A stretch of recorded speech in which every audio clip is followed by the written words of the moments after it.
शहर से दूर घने जंगलों के बीच से एक गाड़ी गुजर रही थी। गाड़ी में सारा और हेनरी नाम का एक शादीशुदा जोड़ा बैठा हुआ था। हेनरी, तुम क्या मुझे आज जंगल सफारी पर लेकर आए हो, जो ऐसे खतरनाक जंगल में एक गाड़ी बढ़ा ली? अच्छे खासे हाईवे से जा रहे थे हम लोग। अरे नहीं, ये जंगल सफारी नहीं, शॉर्टकट है। अभी मेन रोड से जाते ना तो मैसूर पहुंचते पहुंचते 4 घंटे लग जाते। मैप पर पूरा रोड हैवी ट्रैफिक शो कर रहा है। सारा अपने चारों ओर फैले जंगल को देख थोड़ी घबराई हुई थी। वहीं हेनरी तेज स्पीड में गाड़ी भगाकर जल्दी से जल्दी ये जंगल पार कर लेना चाहता था। अचानक उनकी गाड़ी हिचकोले खाने लगती है और देखते ही देखते बंद पड़ जाती है। हेनरी, ये क्या हो रहा है हमारी गाड़ी को? प्लीज ये मत कहना कि गाड़ी खराब हो गई है। गाड़ी में पेट्रोल तो है ना? ऑफ कोर्स सारा, पेट्रोल फुल है, लेकिन मुझे भी समझ में नहीं आ रहा कि गाड़ी को अचानक से हुआ क्या है। प्लीज अब तुम गाड़ी से बाहर मत निकलना। एक तो रात का समय, ऊपर से यहाँ दूर दूर तक कोई नजर नहीं आ रहा, कोई गाड़ी तक नहीं गुजर रही है सड़क से। मैं तुम्हें इस जंगल में गाड़ी से बाहर नहीं निकलने दूंगी। कम ऑन सारा, ऐसे डरोगी तो कैसे काम चलेगा? और भूलो मत, जानवर इंसान से ज्यादा खतरनाक नहीं होते। एक बार चेक तो करना ही पड़ेगा कि आखिर गाड़ी को हुआ क्या है। हेनरी गाड़ी से उतरता है और गाड़ी का बोनट खोलकर चेक करने लगता है। ओह माय गॉड, इसमें से तो धुआं निकल रहा है। अब क्या करें? मुझे नहीं लग रहा कि अब ये गाड़ी चलने वाली है। देखो, इतनी रात को इस जंगल में मुझे पहले ही डर लग रहा है। जंगली जानवरों की आवाज सुनाई दे रही है तुम्हें? अगर उन्हें पता लग गया ना इस घने जंगल में हमारे जैसे 2 शिकार घूम रहे हैं, तो वो डिनर करने के लिए इधर ही आ जाएंगे। तुम चुपचाप आकर गाड़ी में बैठो। हम गाड़ी के अंदर बैठकर ही मदद मिलने तक इंतजार करेंगे। कुछ देर गाड़ी में बैठने के बाद हेनरी, बंद गाड़ी के अंदर बहुत सफोकेशन हो रही है। क्या करें? देखो, यहाँ सड़क बनी हुई है। इसका मतलब गाड़ियाँ यहाँ से गुजरती जरूर होंगी। हो सकता है आसपास कोई होटल या सराय भी हो।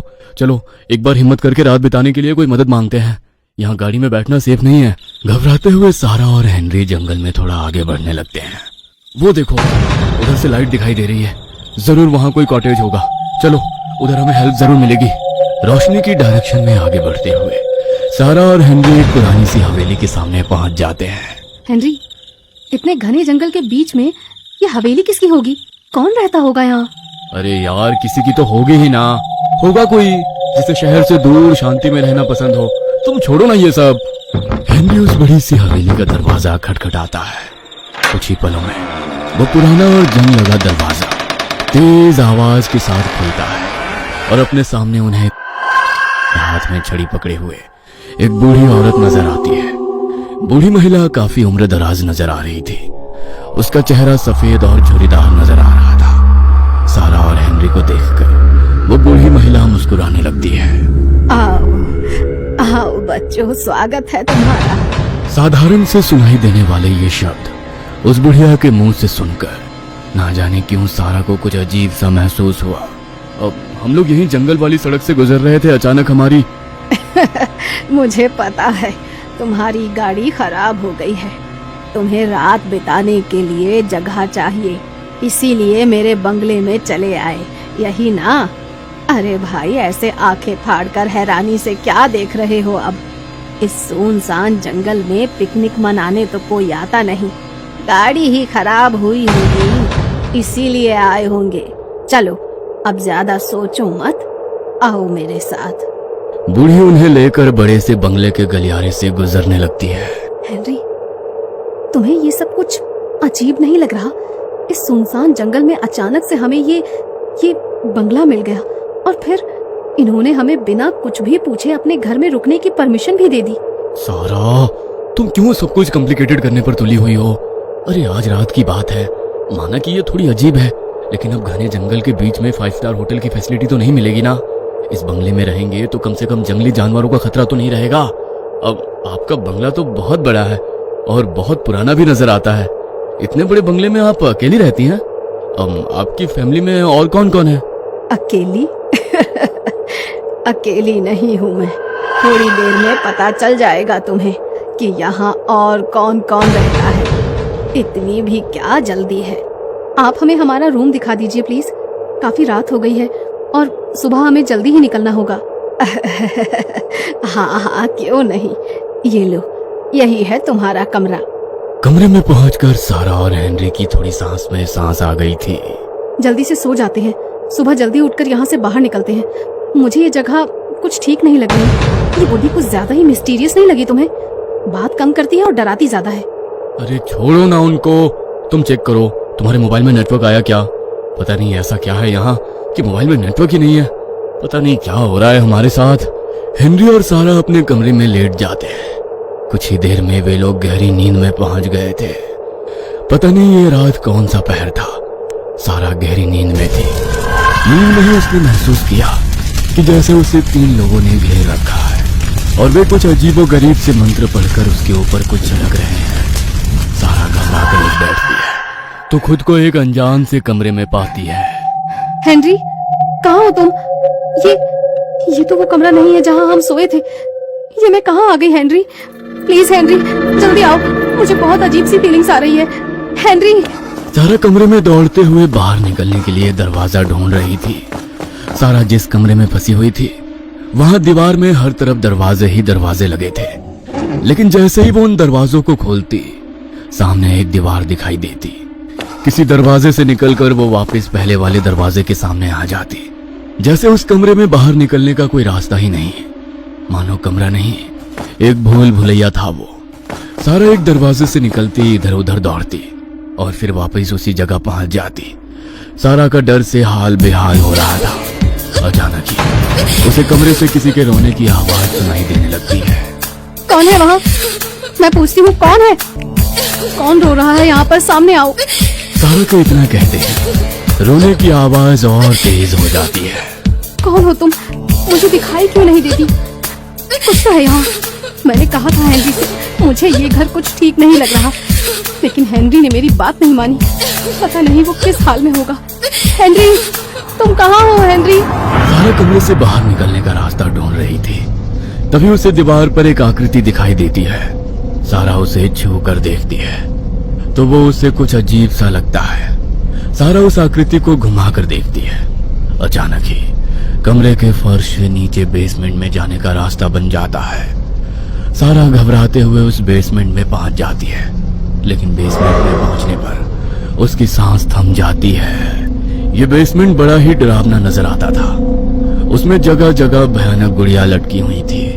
कहने को तो ये निर्जीव गुड़ियां थी, लेकिन उन गुड़ियों के चेहरे इतने सजीव थे, लगता था अभी बोल पड़ेंगी। छत से लटकी उन सैकड़ों काली गुड़ियों को देखकर सारा के बदन में कुछ झुरझुरी सी दौड़ने लगी थी। उन सभी गुड़ियों का चेहरा एक ही जैसा था और उन पर खून के छींटे लगे हुए थे। किसी किसी गुड़िया से अभी भी खून टपक रहा था, जिसे देखकर सारा की चीख निकल जाती है। सारा मोबाइल के टॉर्च की रोशनी में बेसमेंट में आगे बढ़ रही थी। तभी एक तस्वीर देखकर उसके दिल की धड़कनें और तेज हो जाती है। यह तस्वीर किसी खूबसूरत लड़की की थी।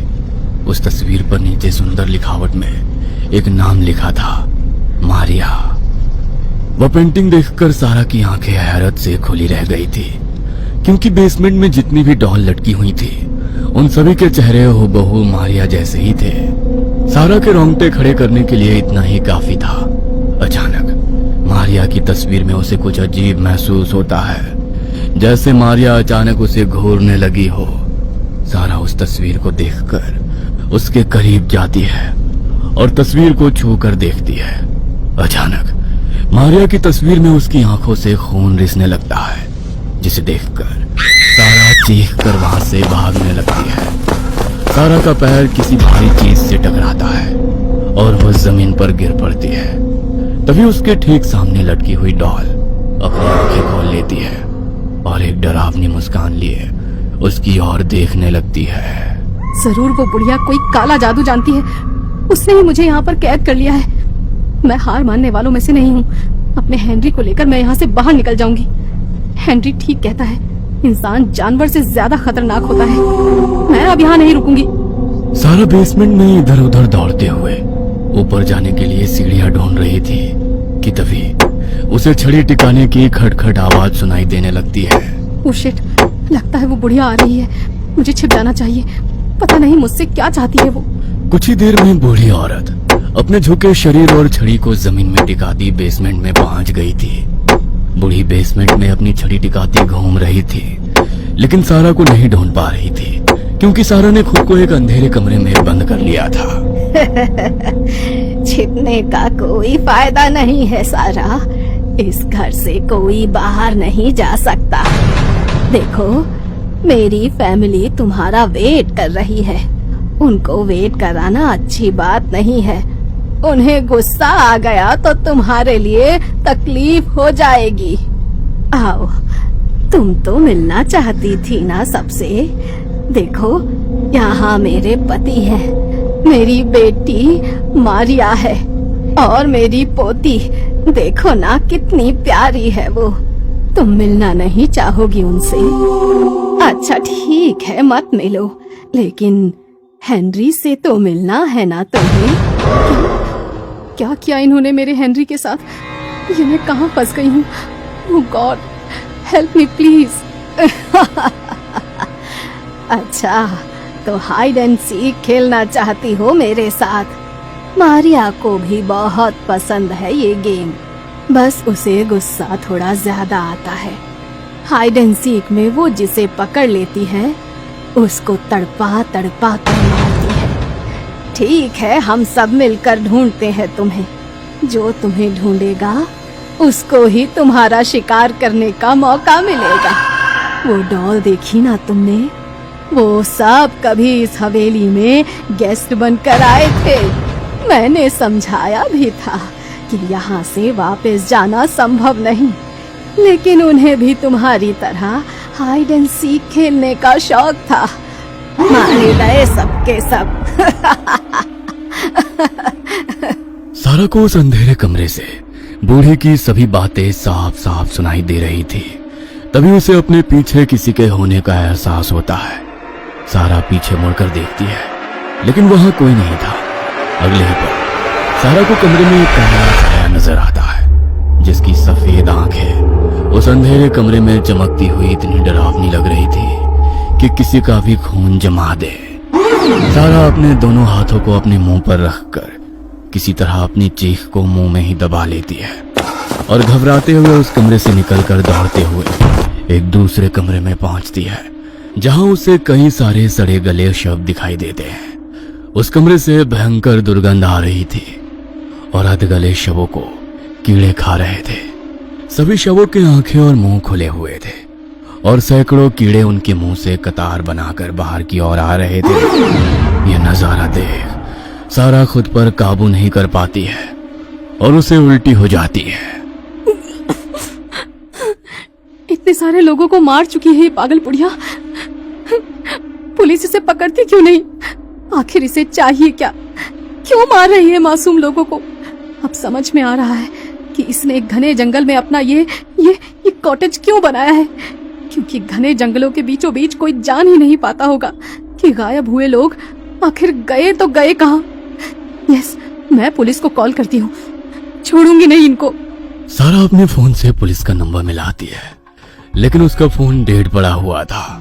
नताशा, मेरी बच्ची, I love you so much. मैं नहीं जानती तुम्हें ये मैसेज कभी मिलेगा या नहीं, या जब तुम्हें ये मैसेज मिले मैं जिंदा रहूंगी या नहीं, लेकिन मुझे उम्मीद है कि एक दिन तुम जान पाओगे कि तुम्हारे मम्मी पापा कहाँ हैं। मैं तुम्हें अपनी लोकेशन शेयर कर रही हूँ। टेक केयर बेटा। मुझे उम्मीद है आज नहीं तो कल तुम अपने मॉम डैड को ढूंढते हुए आओगी जरूर।